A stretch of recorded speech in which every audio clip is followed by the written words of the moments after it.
Mana ulamolardan bir kishining oldiga bir ayol kishi keladida, "Ey imom," deydi, "Erim menga sen agar oydan chiroyli bo'lmasang, talaqsan" dedi. Talaq tushadimi, tushmaydimi dedi. Shunda haligi imom "Domlamga, ustozimga boring" deb ustoziga jo'natdi. Ustozim aytgan javobni menga aytib ketasiz dedi. Ayol bordi ustozining oldiga. So'zini aytuvdi: "Ey nodon ayol, sen oydan go'zal bo'la olamiding? Albatta talaq tushadi. Talaq bo'lsan" dedi. Hali ayol xafa bo'lganicha birinchi kelgan imomning oldiga keldi. "Ustozingiz talaq tushadi" dedi. Haligi imom "Yuring" deb ustozning oldiga talab bordi, aytdi: "Ustoz, talaq tushadi debsiz.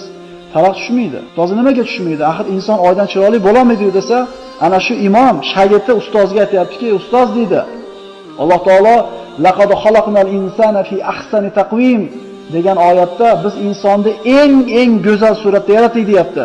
Demak, eng go'zal surat insonda ekan, oydan sen chiroylisan, talaq tushmaydi deganda ustozni tamagan ekan.